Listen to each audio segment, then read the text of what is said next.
Up next, an explosion rips through an Illinois church. The town was terrified. Evidence was everywhere.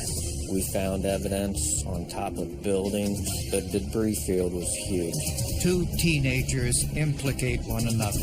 Dungeons and Dragons looks like the cause. I thought that was an incredibly stupid thing to do.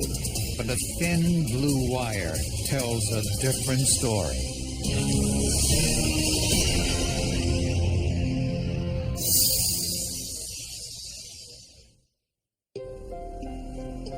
Oakwood, Illinois is a quiet, small town of less than 1,000 residents and little, if any, violent crime.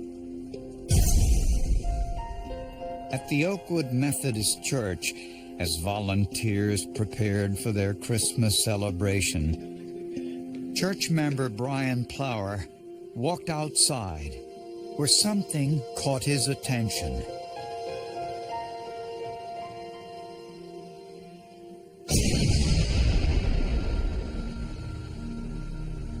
Some of us thought that maybe a vehicle had driven into the church. We got there right after the first responders did, and their first reaction was that it was a gas explosion. 46-year-old Brian Plower was killed instantly. He left behind a wife and 3 children. Very charismatic, gregarious. Brian never met anybody he didn't like. Bill Adams, his daughter, walked out just moments before the explosion. It is by pure chance that it could have been my daughter. You know, I've often thought that Brian took what could have happened to my daughter. Agents from the Bureau of Alcohol, Tobacco, Firearms, and Explosives were called in to investigate. We found metal fragmentation. We found pieces of pipe nipple. We picked up any pieces of wire. We found batteries. We did find some 9-volt batteries. We picked up everything. This clearly eliminated a gas line explosion. These were the ingredients of a pipe bomb, a homemade device in which gunpowder is packed into a steel pipe closed with metal end caps. In this case, fragments of red-painted end caps were found in the rubble, along with 30-gauge blue insulated silver-coated copper wire.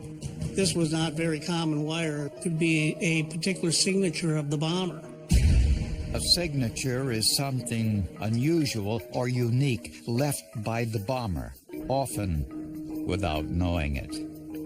We actually found a piece of green plastic that had a label on it that said Igloo Legend 12, which is a cooler. This meant the pipe bomb was inside the cooler, activated with a tripwire. Investigators did not believe that the victim was the intended target. It was very apparent to us that this was very random. There was nothing in Mr. Plower's background to indicate him being the target of a crime. After some digging, investigators learned 2 important pieces of information. First, the only store within 25 miles that sold 30-gauge blue insulated silver-coated copper wire was the local Radio Shack electronics store.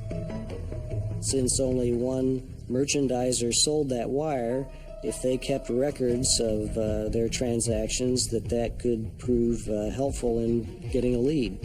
And there was only one store that sold the Igloo brand Legend 12 cooler.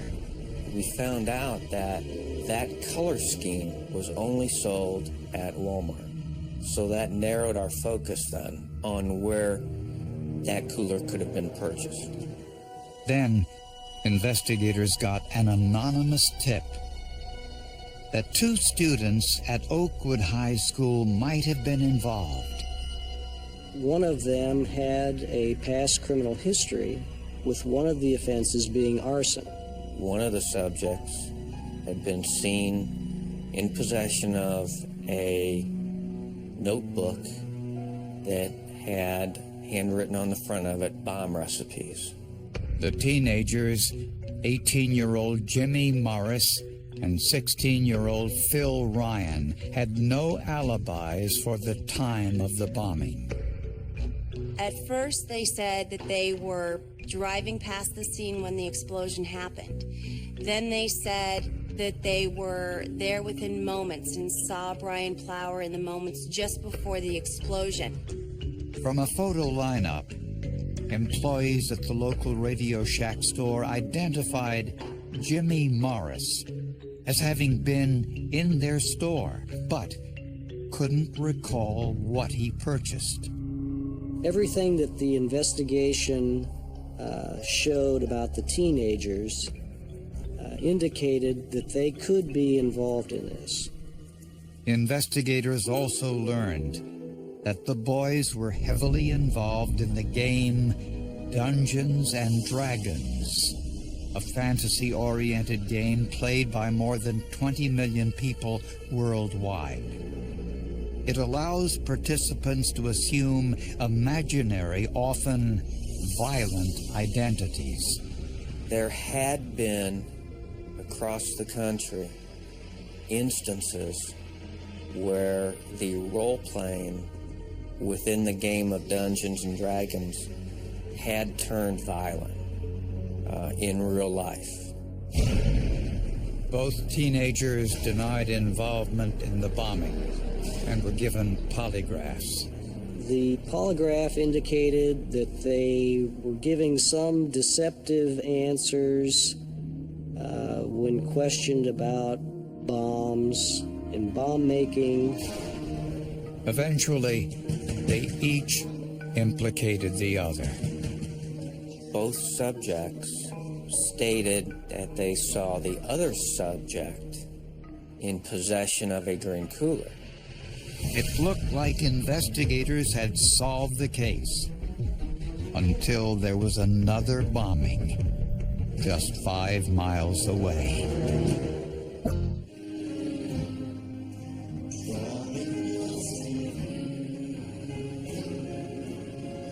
The First Assembly of God Church in Danville, Illinois, was located 5 miles away from the location of the first bombing.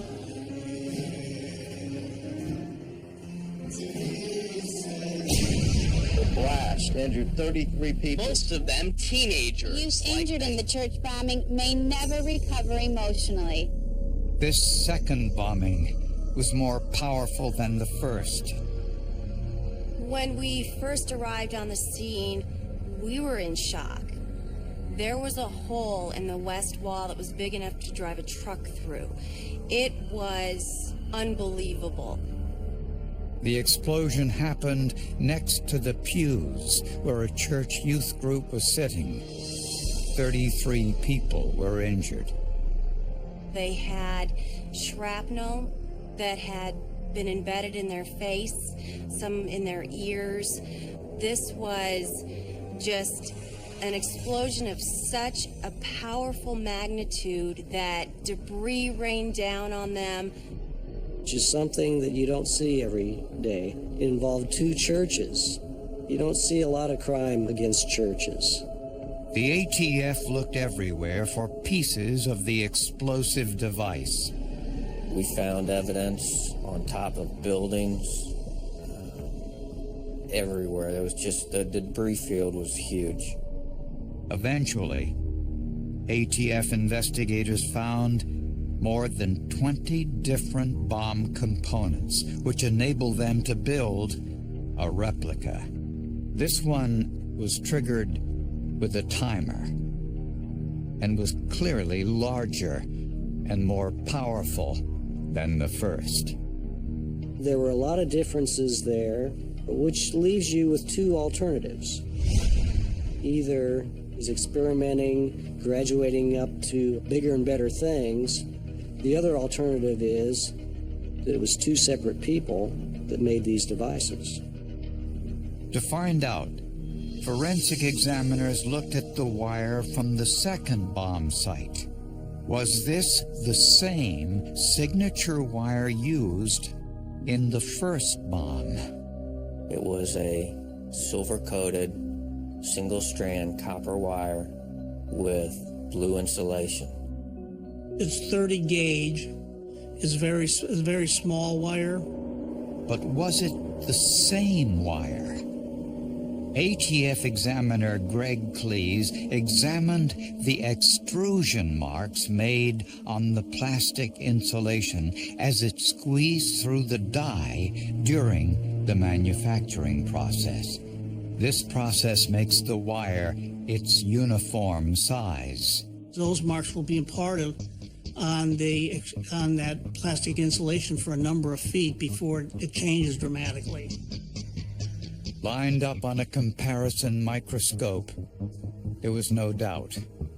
The wire from both bomb sites came from the same source. In fact, that these were produced on the same forming die at the same plant. They also discovered both bombs used the same glue and the same cotton string. Since both bombs appeared to be made by the same individual, this eliminated Jimmy Morris and Phil Ryan. They both had solid alibis for the second bombing. But why did these boys implicate themselves in the first place? They offered an explanation that they were doing this because they were playing this Dungeons and Dragons game. They really spent a lot of time wasting the time of investigators. I thought that was an incredibly stupid thing to do. Then a witness came forward saying she'd seen a white male walking a German Shepherd dog near the church parking lot a few hours before the first bombing. She remembered the dog had a brown leather collar with a brass name tag on it, but she couldn't provide a description of the man. Was this the break investigators needed? After 2 high school students were eliminated as suspects, the ATF continued to search for leads. They suspected that the blue copper wire was purchased at the local Radio Shack store. Unfortunately, most customers who bought this wire paid cash, so this was a dead end. The pipe had been inside a plastic cooler sold only in Walmart stores. Of the 100 sold, only 3 were purchased with a credit card or check. Those individuals were interviewed and cleared. It was a dead end. We were unable to associate that cooler with anyone that could be considered a person of interest. All of the other bomb components were common and could have been purchased anywhere. But investigators needed to find the bomber before he could strike again, since his devices were getting more sophisticated. We did feel that this was an escalation. It was a bigger device. It happened when more people were present. Then a tipster came forward, a member of the church where this second bombing took place. The member of the church come up, said, I don't know if this means much, but there was this gentleman by the name of Mr. White that I know, and that he had actually attended this church approximately 5 to 6 years prior, and had sought actually getting into the church as a member, and had been turned down. 40-year-old Richard White lived just 12 miles away from the church with his mother and his teenage daughter. We also start interviewing everyone that knows Mr. White. Friends, family, everyone. We were told by a lot of the neighbors that Richard Dean White was somebody that you didn't want to mess with. A background check revealed a troubled past. White was a high school dropout and spent time in the U.S. Army, but was discharged after only 6 weeks. Later, he spent time in 4 different psychiatric hospitals where he was diagnosed as a paranoid schizophrenic. I believe that he was completely confused. At one time, he felt that there was demons underneath the floor in the bathroom, and he cut the bathroom floor out to get the demons out of there. Eventually, White got married and landed a job with General Motors. His marriage ended after just 6 months, and he was laid off from his job in 1987. He had such a hard time becoming involved back in the community. He lost his job. He wasn't able to retain friends or any relationships, and really was forced to move back home with his mother. White's psychiatric problems may have been the reason why the Danville Church rejected his application for membership. There has to be an agreement between the board, and because of some of the things that happened that was contributed to him, we didn't think that that would be quite what we wanted at that particular time. Investigators also learned that Rick's ex-wife was a member of the Oakwood United Methodist Church where the first bombing took place. I felt like that was what he was trying to strike out against her and get even with her at the time that happened. That was purely speculation on my part. I have no idea. Then, 4 days after the second church bombing, before investigators could interview Rick White, there was another bombing, this time in a residential neighborhood several miles away. Bomb number 3. What are we going to do now? After 2 bombings and 5 months of investigation, the ATF finally had a potential suspect in Rick White. A background check revealed White had a history of psychiatric problems. I don't know that he had problems making friends. I just don't think Rick wanted friends. His dog was his friend. And so that satisfied Rick. So investigators decided to pay White a visit.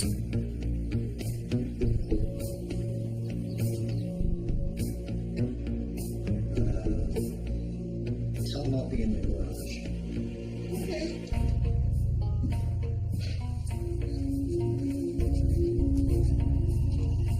They asked Rick White's mother if they could speak to him. Richard home, we need to speak with him. Conducting an investigation.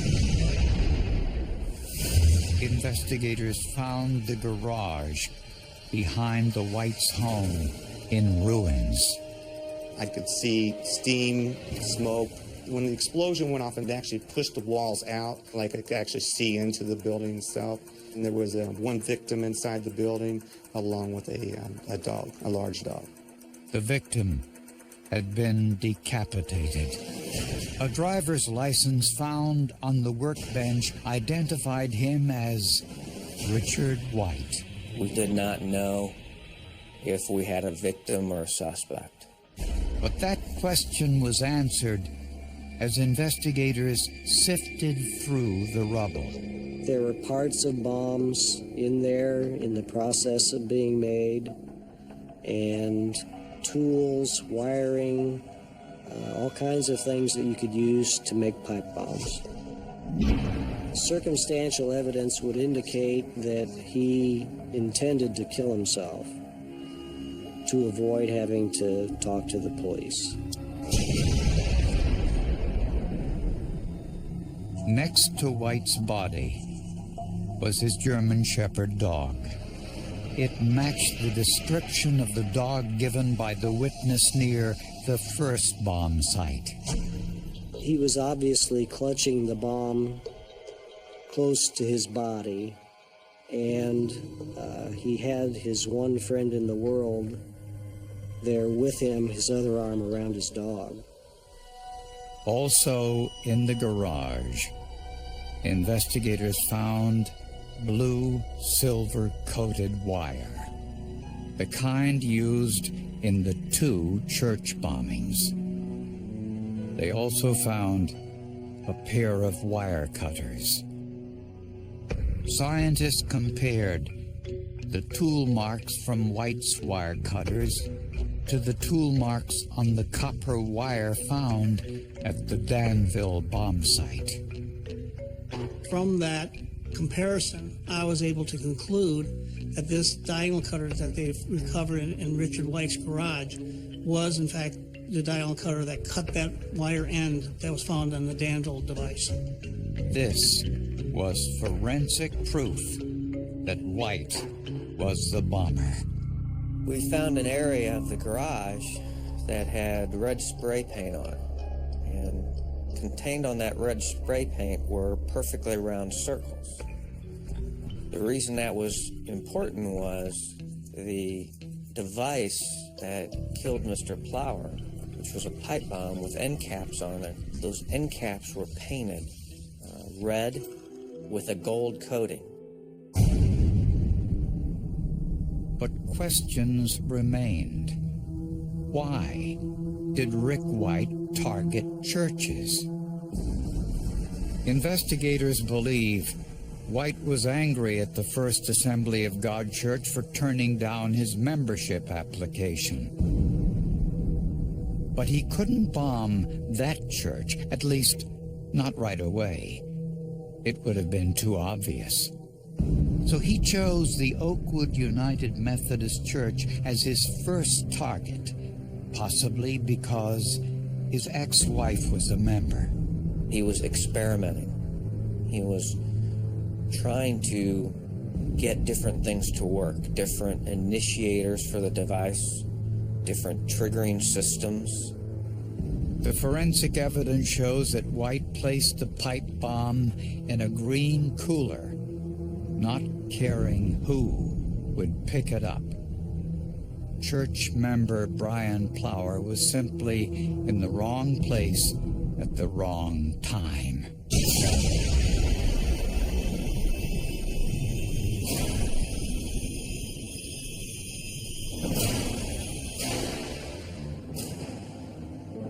In the First Assembly of God Church bombing, White used a stronger bomb, since this was his primary target. He placed the bomb on top of an outdoor air conditioner. This one had a timer designed to explode during the Sunday service. 33 people were injured. We were in absolute shock, just like the people in the community, that no one had been killed. In October of 1998, a grand jury concluded Richard White built both bombs and murdered Brian Plower. The forensic evidence left no doubt. These investigations did not result in the prosecution. It was closure for the victim's family. Richard White did this. We know that he did it. It doesn't really, answer those questions why. It doesn't make the hurt less. There's still pain. There's still, anger. There's still hurt and loss and grief that continues and continues and continues. With the bombing, the misconception is the blast destroys the evidence. The blast disperses the evidence, where it makes it harder for us to find it, but we'll find it.